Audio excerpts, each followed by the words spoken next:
slithering its way back into your network is NAT Slipstreaming version 2.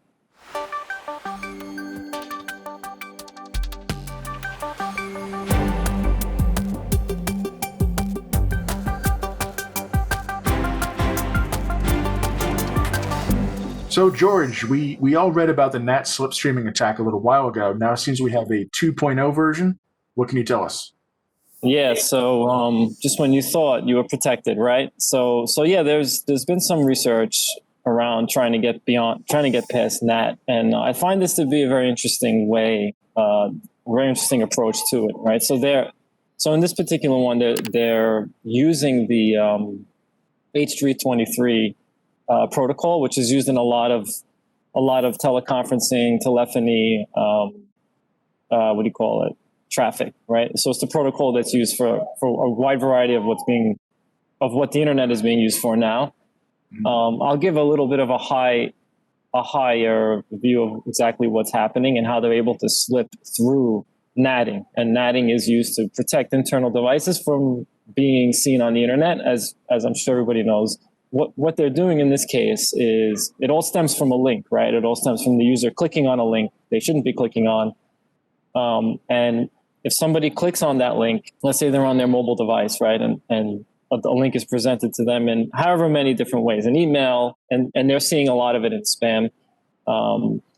It'll send a request out to the malicious server, right? To the C2, and it'll hit that server on port 1720, I believe. That's an H.323 port, right? Which is used to seeing telephony traffic, and any kind of teleconferencing, so any kind of voice and video traffic. So the malicious server will take this packet. Now it has the IP address. It doesn't really have the IP address yet, but it takes the packet that's sent. And when it sends the response back, it sends a deliberately inflated response, right? So they're controlling the payload. So they're whether they're padding it or they're putting some kind of instruction in it, it's just an extremely large packet being sent back through the firewall, making its way back to the host that clicked on the link. If you're behind the net, it's still going to get to you, right? Because you opened the connection to go out, so you're allowing that traffic out. So it's going to come back in through that same. It's going to assume that you've got an existing session. You have a session open. Yeah. So what's clever about this is when it comes back in, it's tricking your device, thinking that it's an actual call forwarding request, right? So this is what's enabling the attacker now to see a little bit more of what's on your network. So because your device thinks it's a call forwarding request, it's expecting a specific size payload, a specific size packet, but it's deliberately enlarged. And the attacker does this to kind of see what that delimiter is, what that limiting size packet is. So when you receive it, when your network receives that, when your device receives that packet, it's going to say this is way too large. It's going to split it up into chunks that it understands, and it's going to send that back to the server. The server is going to see the size that it's now been sent the response to, and it's going to send multiple responses back, and not full responses, but according to the research, they were sending SYN and ACK partial packets, right? Just to see exactly what they were getting back. And what they started receiving was the internal IP addresses of the devices on that network. So now that they have the internal IP address, they can manipulate the packet and just essentially scan the network. So they were just starting from the top and numerating with starting from port 80, then they would try as many ports as they could. And the researcher, was able to find a printer that was on the network, and this printer had a web server running, which we all know is fantastic when web server is open that nobody really uses. They were able to send a print job to that printer.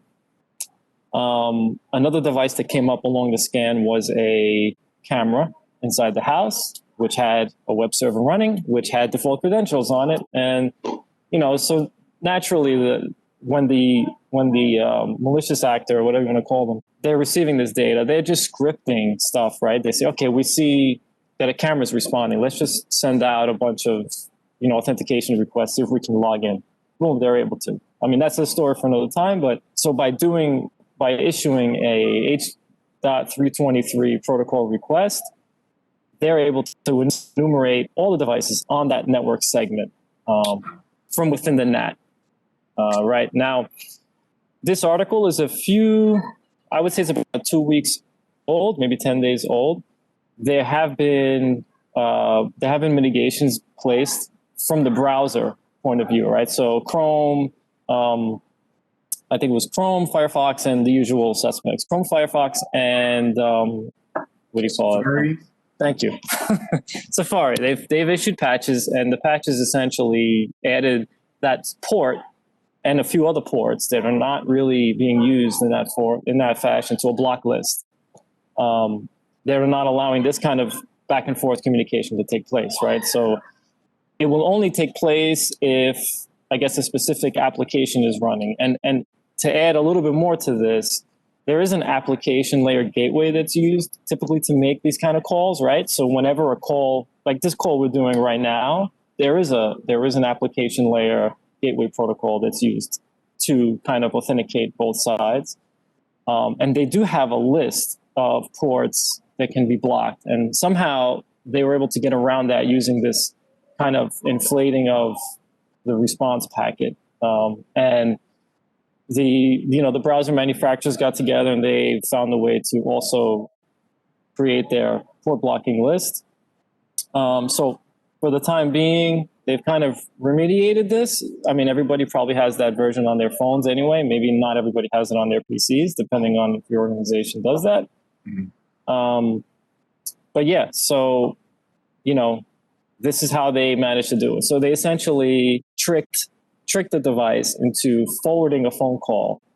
And that information allowed the response back to the C2 to give the IP address. And then they were able to enumerate all the IP addresses on that network and just try brute forcing specific ports. So it sounds like the fix is really on the client side, which is being misused here in order to create that weird NAT state where you can then continue to send packets and enumerate the rest of the network. Is there something that folks who operate, who build those devices that are performing the NAT, is there anything that they should be doing as well to either prevent or detect this attack? I'm not sure about that, but I would say from like a user standpoint, right? The way you can prevent or you can kind of, I guess, mitigate this somewhat is if you have a home network, and I think the target here is IoT devices. This is the main target because what they want to do is they want to land on your thermostat, right? And they want to be able to sit on your thermostat and then work their way through your network or just drop malware on there. So maybe your printer, your IoT devices, and this could be inconvenient if you want to access those things while you're on Wi-Fi. But if you segment your IoT devices, and if it's your home network, and you can do this as well, especially on an enterprise with using a firewall. If you segment your IoT devices that don't necessarily need to be on your network, but do need internet access, keeping them off of the LAN that you keep your valuables on, so any of your data, your pictures, anything important, even if they were to kind of get in to that specific device, they really can't do any further harm. I mean, it sounds like something that most people aren't going to do or even know to do. That's what makes this a little bit tricky here, is that I agree with you that preventing that scanning, one great way to do it is to just not have devices that share the same network. I mean, I know in a lot of situations you've got, like if you're in a public Wi-Fi, you've got a whole bunch of devices that are on the same network but are unable to actually speak to each other. And in a lot of cases in a home network, devices don't have to talk to each other. I mean, your laptop, my laptop, your phone, unless you've got some sort of smart devices that are talking to each other, like you've got a NAS where you're pulling files from to show pictures or videos. A lot of times devices don't really have to talk to each other. So I wonder if that might be a solution down the road, is just give people that opportunity and say, when you're setting up your Wi-Fi network, your whatever router device you've got that's doing your NAT, say, hey, do you intend to have your devices talk to each other? If so, here's an extra checkbox to check to say, yes, allow this. Otherwise, treat everything as its own isolated device on its own little subnetwork. And a lot of not overkill. No, yeah, like and a lot of routers now I've seen they actually have an option for like a guest network or guest wireless network, and all that is segmenting the LAN, right? It's giving it a different network address, but it makes it very easy, right? You don't have to go in there and start setting up VLANs and changing the ports around, So yeah, there's a lot of options for that. And if you really need to communicate to your NAS from your PC, there are ways to set up trunking. I know could get complicated from a network perspective, but there's a lot of instructional videos out there to protect the other devices and access them, while they're on different networks. You can restrict specific IPs to access those devices, So there are ways to do it. And I think that's, it's a good start. One of the things that you had mentioned earlier was, it's the IoT-esque environment that's really their prime target, and you had made mention of scripting out standard username and passwords for these devices. Someone that is getting their home to be more smart. I hope that you take the time and do standard security in changing defaults. Admin is something that we've seen in the past, but it doesn't have to be super complex. It just has to be not default, not even close to it. Something that has the same your password or your username being something about a light hub. Just change it to like household pets or something, and that'll probably help you out, and it'll also help you remember it. It doesn't have to be a super secret squirrel, but it shouldn't be public either. Yeah, I agree. And a big drive for this is they want to get you on a botnet, right? They want to get you a part of a DDoS party or whatever. They want to pretty much put you on a network where they can just come in anytime they want and use you to distribute or to push or to cause some havoc. And either shutting down admin access from the outside to whatever device you have, that's also something to look at. A lot of devices by default come with WAN administration, by default, but I guess that gets into a slightly different topic. But change your credentials, change your default creds, at least.